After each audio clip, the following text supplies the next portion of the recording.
Hi, we are the ADHD Skills Lab podcast. My name is Sky. And my name's Sarah. And we will be your hosts, chatting to you about practical ADHD strategies you can use, the research behind some of these strategies, as well as interviewing other professionals with ADHD about how they've developed skills and working through struggles in their lives. You might know us from Unconventional Organization, where we talk about this kind of stuff all day long. So we're super excited to have you along, and we're going to chat through it together.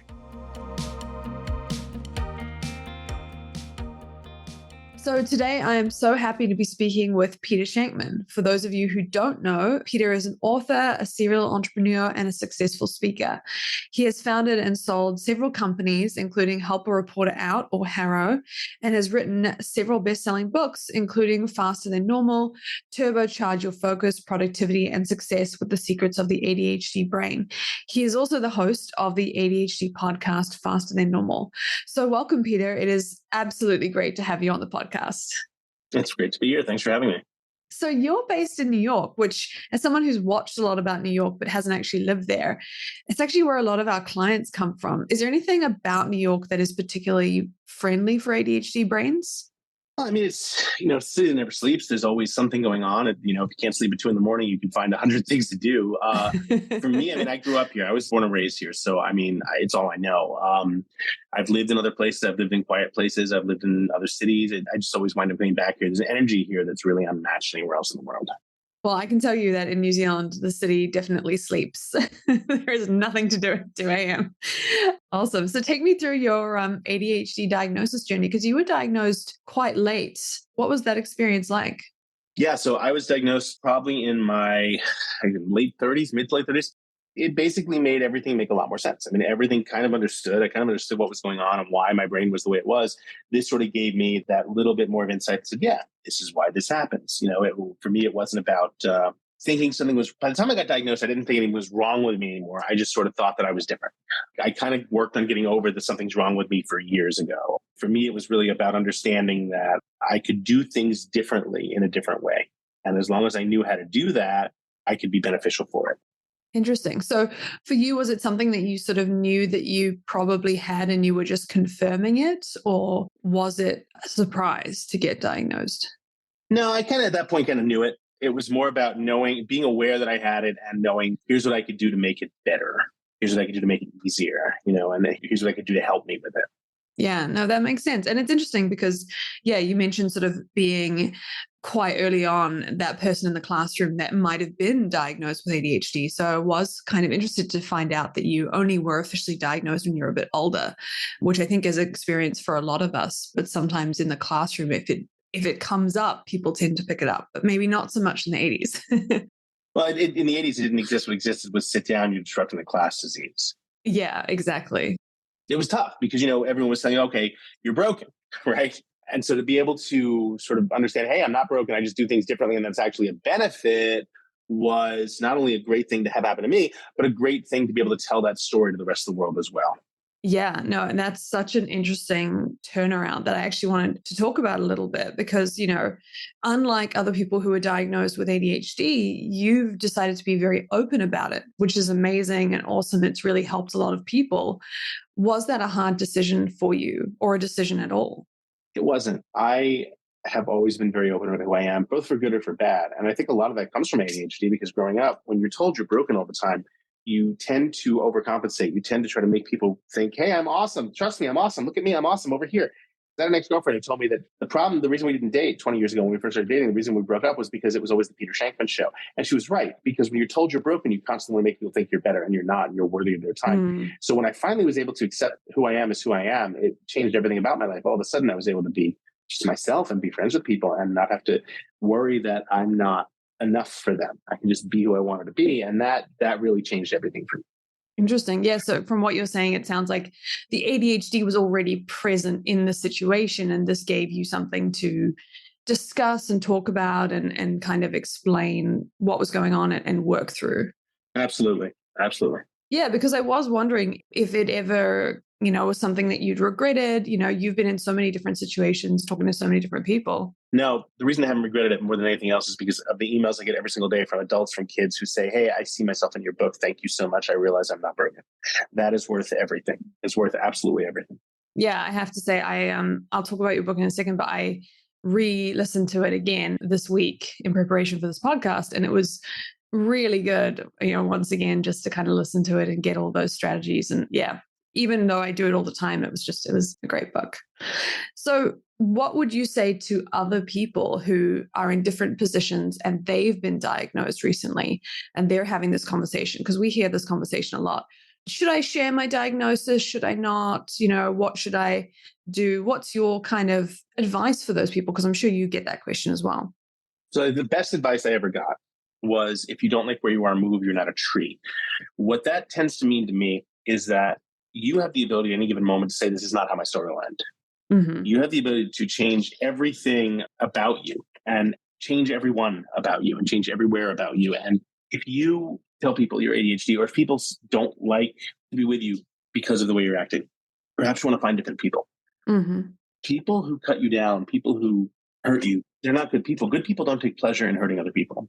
And when you're different, when you have ADD, when you have ADHD, when you're a different type of person, a lot of times it's very easy for people to pick on you and people make you the scapegoat because you are the problem in their eyes. And what you need to learn is that you're not a problem. You're magical, and your magic isn't for everyone. And that's okay. Let people be their own way, and you'll just stay in your lane doing your own magical shit, right? and that, I think, is the problem that a lot of people don't realize. There's nothing wrong with just being by yourself, waiting to find the friends that matter to you, and being your own person and just being magical on your own. There's absolutely nothing wrong with that. And I don't think enough people realize that. Yeah, well, I think it's hard to realize. It's definitely something that, we've all had those experiences, and it's something that I think is good to realize. And I totally agree with what you're saying. I think it's hard in the moment to take that. With ADHD, it can be a lot of pushing against the norm. And so sometimes at the beginning of that process, it can feel different because you are changing your environment a lot of the time. How much do you think that has an effect, changing your environment with ADHD? I change my environment constantly because that's how I get my best work. That's how I focus. That's how I'm able to create the sort of life I want to lead. People say, why do you skydive? It's crazy. I'm like, no, crazy is staying on the ground. When I jump out of a plane and I land, I'm so full of dopamine and adrenaline that I throw my skydiving gear in the corner of a hangar. I pull out my laptop and I write 10,000 words. It's a wonderful feeling. Same thing with being on a flight. Same thing with doing all that stuff. And so for me, changing your environment is probably the best thing you could do. Why? The world is a book. And if you don't travel, if you don't move, if you don't get out of your own way, you're just reading one page. Why would you want to do that? You have a whole book in front of you. Why would you only want to read one page? Yeah, I think that's a really good point. And, sometimes maybe it's about that fear of like going, well, the other pages weren't great. And now I have this ADHD diagnosis. Does this mean that the next pages might be better? Maybe that's when the book gets amazing, right? Maybe that's when if you've stuck in for that long, maybe that's when the book starts getting really awesome. Yeah, it's getting good, right? Definitely, yeah. So I guess in terms of, all of the resources and strategies that you talked about in your book, Faster Than Normal, is there anything that you would update since then? There's lots of things I want to talk about that I think are tried and true. There's no way you would change them. But was there anything in terms of strategies and technology that you would do a next edition adjustments to? I wanted to do a follow-up to Faster Than Normal about 3 years ago. I wanted to do a follow-up about, I could do 2 chapters alone on surviving a Zoom call when you're ADHD, right? But my publisher actually said, you can't write another book because Fast and Normal is still selling really well. If you write a follow-up, you'll screw up the algorithm. I'm like, so I'm getting punished for doing well? She goes, yeah. I'm like, well, okay, that sucks. So because of that, I said, screw it. And I wrote a kid's book. And I just wish I'd written the kids' book earlier, because the premise of the kids' book is if I could teach kids at age 7 that they're not broken, as opposed to them learning this at age 30 and then having to go to therapy for 20 years to undo all the brokenness that they believe they were, that would be a game changer. So for me, it's really about being able to, if I could do anything with the book, I'd probably add a whole chapter on AI, because AI has really changed my life. It's allowed me to work so much smarter and so much faster. Yeah.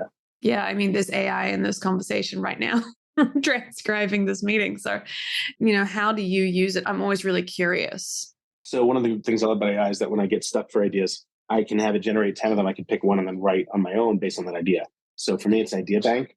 but it also allows me to do the boring stuff I hate doing. When you're ADHD, you love doing certain things, you hate certain other things. Like I hate doing Excel spreadsheets. I hate doing PowerPoints. I like talking. And so I can speak into my computer, talk about a whole bunch of thoughts I want and say, build a PowerPoint for me, and it will. Yeah. That's awesome. I don't even use PowerPoints in my speeches, but when clients need them, I'm able to do that. That's just phenomenal. Yeah, no, definitely. It is an interesting one. I think it's something that you're still getting to grips of the limits of, but we have a neurodiverse team. Most of the people in our organization have ADHD or something like that. And everybody's just jumped on the AI technology and just, I feel like, and I don't know if this is the case. Do you feel like, neurodiverse people, we're sort of in a position to really benefit from that kind of? Oh, yeah. We benefit from technology as a whole because we get technology much quicker than other people. No question about that. We get technology so much faster than other people. So being able to utilize that to our advantage is just a game changer. Yeah, definitely. I've seen that in my team compared to people who are like, no, thank you. I'll give it another 20 years. And we're just like in there writing the emails. Definitely. What about those strategies that are, tried and true? And I'm thinking particularly about the exercise one, which is so important. And, I literally did it this morning to prepare for this meeting and, all kinds of things like that. What are the things that you still think are crucial? I mean, there's going to be heaps, but do you want to pick one or two that you still use every day? Yeah, I mean, I still exercise every single day. I wake up before in the morning. I'm on the bike every day. I still use a website or a tool called Faster Than Normal. No, Faster Than Normal. I'm losing my mind. That I use a tool called Follow Up Then. Faster Than Normal is the podcast.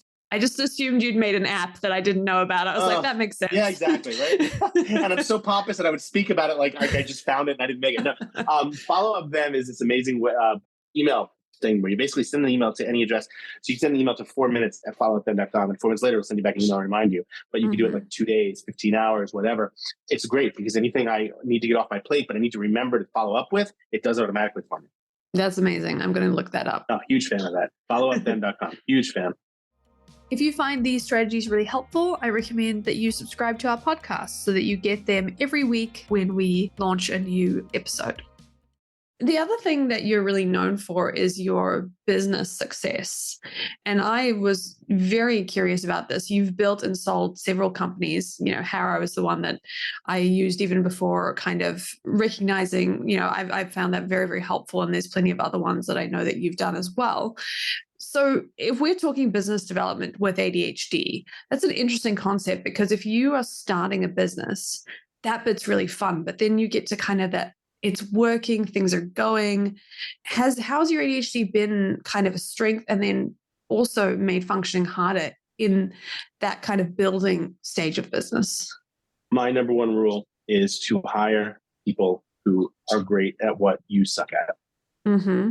I am terrible at the minutia. I am terrible at remembering to put things in my calendar. I'm terrible at so basically I hired someone who makes sure that I don't have to deal with that. My assistant, I don't have right access to my calendar. She took it away from me probably 10 years ago. Yeah. I literally cannot schedule anything. She has to. So allowing her to do that guarantees that I'm not going to screw up, I'm not going to miss anything.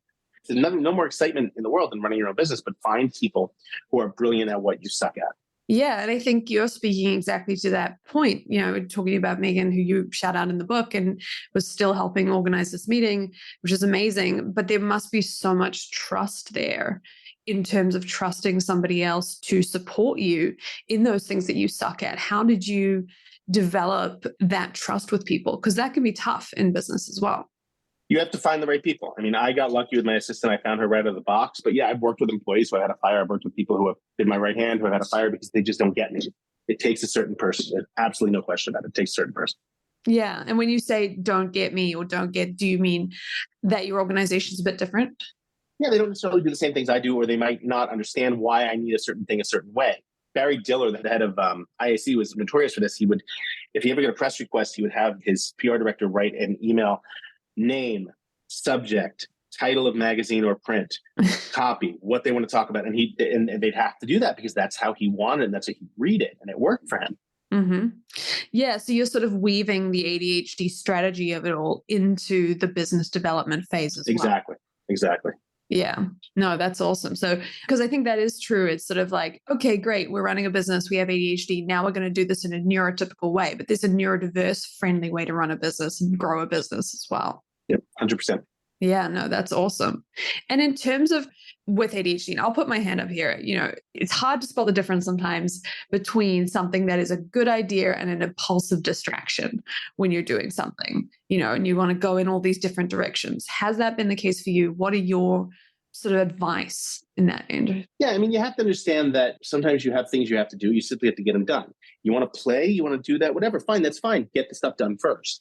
One of the things for me is like when I want to do something exciting, I have this new idea, I should follow through. I remind myself that I'm not going to be able to enjoy my new idea with this thing that I currently have to get done still hanging over my head. So I force myself to finish that first thing first, and then I could fully enjoy the new idea that I want. Right. But you have to give yourself that first time.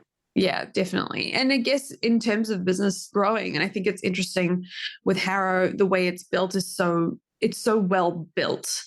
I can imagine that there's times where it would have been easy to say, we're going to tack on this sort of appendage here and this bit here. Everyone wanted me to make it HTML emails. I'm like, no, we're keeping it as basic emails because that's what works. And yeah, I was adamant about that. When you have a good idea, you follow it through. Yeah, no, definitely. Even if the person who wants to add the appendage is you. No question about it. And so what kind of advice then would you give to other people who are ADHD in business who are, they were excited, they have this thing, but now they're kind of weighed down? Would you say, just go out, hire those people who are going to help you make that team work for you, and then you'll be able to get through those admin tasks that have become part of the business? Yeah, I mean, you're going to have to start doing some admin tasks when you first start anyway. Just deal with it, right? Accept the fact that you're going to have to do it. Go for a run beforehand to give yourself some dopamine, but get it done. Over time, as you start to bring people in and hire people, you don't have to worry about that as much. You can just let it go. That's always been important. Yeah, no, that's awesome. And in addition, and you referenced this before, to everything else, you have also written a book for neurodiverse children, which is The Boy with the Faster Brain. And I'd love to know, because you talked about the importance of this book in general, and you also talked a little bit about why you wrote it in terms of not being able to rewrite the other one. But what was it about this book specifically and now as well? I think we're finally starting to talk about mental health on a regular basis, thank God. And so for me, I want people to understand that it matters, right? Mental health matters. And you need to be able to talk about it. If you can't talk about it, if you're keeping it to yourself, if you're not getting in front of it and helping yourself, what's the point? Mm-hmm. Right? You need to make sure that you are talking about it. And if that means getting help, I wrote the book for the simple reason that I never want any kid to ever go through his life feeling as broken as I did growing up. Mm-hmm. And that has nothing to do with my parents. My parents were amazing. They did incredible things for me. I'm talking about, going to school and being told, Peter, just sit down and don't say anything. You're interrupting the class. Yeah. Being able to sort of let yourself just do things Mm-hmm. and just understand that you can live and you can have your thing and you can do whatever it is you're doing and be fine with it. And you're not broken. There's nothing wrong with you. If I could teach that, it's worth everything. Yeah, and you did. I mean, it's had a huge, people have been talking about it quite a lot. And I'm sure you get a lot of responses from parents and children. I'd love to know what some of the responses that you've gotten since writing the book have been. I have gotten tons. I mean, I get emails from parents for Fast and Normal, I still get emails every day. And I'm getting them from the Boy with Faster Brain as well. People who, my son read the book last night and he burst into my bedroom 3 pages in, crying and saying, Daddy, it's a book about me. It's a book about me. No one ever said I could do anything good before. I spoke at a school and a 5th grader came up. I'm gonna start crying every time I tell the story. I start crying. 5th grader came up to me after I finished speaking at the school and his head was down. He goes, thank you for writing something. Thank you for being the first person to tell me that I'm not a failure. Wow. And I mean, how do you respond to that? I just gave the kid a hug. But that's what I want to do. I want to be able to help kids. I don't want them to grow up. I've been in therapy for 30 years and God bless my therapist. He's a wonderful man. I've had him for like the past 20. But if this book can help kids at 5, 6, 7 years old understand that they are not broken and they're gifted, as opposed to at age 30, having them start the process of teaching themselves that they're not broken. And that takes 20 years. Yeah. And retrospectively. Right? Exactly. That to me is the key. Totally. I mean, we were just looking at research the other day about how the cognitive effects can make it difficult with quality of life, but those emotional effects are huge and sometimes even bigger in terms of how it affects us with ADHD. So you're right. If we can do anything to support those when we're younger and help other people as well, it's totally worth it. I'm curious, one of the things that keeps coming across as we've been talking today is like you do something, you write a book, or, you speak about your experiences with ADHD and you get this huge flood of responses from people. And, listening to your audiobook, you often stopped and said like, hey, do you want to chat? Like here, I'd love to chat to you, which is unusual. I've never heard that before in an audiobook. What is it about you, do you think, that makes people want to talk to you? Because not everyone's going to get that response. I think it's the fact that I offer it. Mm-hmm. I don't think a lot of people offer it. Yeah, I don't think so either. How can I talk this talk about it if I'm not walking this walk? You understand? Mm-hmm. And like, how can I talk about all this stuff, talk about all the things I do if I'm not willing to say, hey, I'm happy to listen if you have a question? I think that should go without saying that people do that. Mm-hmm. And yet often it's the opposite. And that's, I think, because people are trying to manage their time. And with ADHD, that is a factor. So how do you respond to all of those people that message you? How do you manage all of this? I'm happy to do it. It takes 5 seconds. Quick reply. Hey, thanks so much for emailing me. How can I help? You want to chat? Occasionally they'll want to talk more and I'll be like, no, hey, I'm happy to help. I'm happy to, sometimes it'll lead to speaking gigs for me. Why wouldn't you take that opportunity to reach out to a new audience? Yeah, no, 100%. I think that's so true. I mean, that's literally why you're on this podcast, because I reached out. Yeah. I was like, hey, so, and much to my surprise, probably not actually now that I've read the book again. So I did want to ask, because this is something that I hear a lot from people when we talk, just even with friends about kids and family members with ADHD. Parents can often be reluctant to go through the ADHD diagnosis because they say, I don't want to label my kids. What is your kid right now if you don't do it, your kid's being labeled as mischievous or as difficult or as unable to learn, and you'd have absolutely no reason for it, right? So wouldn't you rather have a reason that allows you to work on that and fix those issues as opposed to having the kid just constantly be labeled a disruptor? Mm-hmm. I mean, think about how lucky we are. Think about how lucky we are that ADHD exists right now, that we have a label for it, a name for it. When I was growing up, it was sit down, you're disrupting the class disease, and that did not do much for me. No, you can't really write a book on that. Well, you might be able to, but it would be much harder to share and have people connect on. Yeah. Awesome. Well, I just have a few, they're called ADHD quick questions, but they're just questions. They're always quick when you're talking with ADHD. But one of the questions I had was just tell us about one professional achievement that you're the most proud of. Hands down the book, Fast and Normal and The Boy with the Faster Brain. I think those two are just changing lives every day. Other than that, prior to that, it was selling Help Reporter Out. Yeah. I mean, writing a book is an amazing achievement. I know you flew all the way to Tokyo and back to finish, the last one. And it works. I've done a master's thesis and I understand how hard that is. So I appreciate that. What about a professional failure that has embarrassed you? Maybe in the past it did, even if it doesn't now. How did you deal with that? I don't know if I look at failures as embarrassing. I look at failures as learning opportunities. So, I mean, my second company, I sold it, made no money off of it, basically just broke even, which was fine. But I also think I was ahead of my time. Like if I had done my second company 10 years later, I would have been more in line. I was a little ahead of my time. But, again, what did I learn from that? I learned a ton from that. And so as long as you learn from something, I don't consider it a failure. Yeah, no, definitely. Do you have a favorite dopamine activity? And is it skydiving? Skydiving. Yeah. Yeah, I thought that would be it. And also boxing. Boxing is quickly starting to overtake skydiving online. Awesome. Yeah. We've got boxing just down the road, actually. If you had an ADHD life motto, what would it be? You can only control what you can control. Focus on that. Awesome. Well, thanks so much for taking the time to share your story and all of your skills and all of your experience with us today, Peter. Really lucky to have you. Where can people find out more about you? Yeah, I'm at Peter Shankman everywhere. I'm not really using Twitter anymore because it's evil, but I'm everywhere else. My big thing is Instagram, at Peter Shankman on Instagram. Faster Than Normal is the podcast. You can find me, peter@shankman.com. And as you said, I answer all my own email. Yeah, he does. It's amazing. Awesome. Well, thank you so much for coming on. It's been amazing. I'm so glad we got to talk to you, and I know people are going to love this conversation. Looking forward to next time. Thanks for listening. If you'd like to reach out or connect with us, you can leave us a message at admin@unconventionalorganization.com. You can also find out more about our ADHD coaching organization, read our free articles, or sign up to our online courses at unconventionalorganization.com. That's organization with a Z or an S. They both will get you there. If you'd like to learn more about what we discussed here today, or you want to read the transcript, you can find that at our show notes page at unconventionalorganization.com. If you've enjoyed this podcast and think someone else might find the strategies and stories helpful, the best thing you can do is share episodes using the share button in the podcast player, or leave a 5-star review on Apple or Spotify or your podcast player of choice, letting them know why you've benefited from this podcast.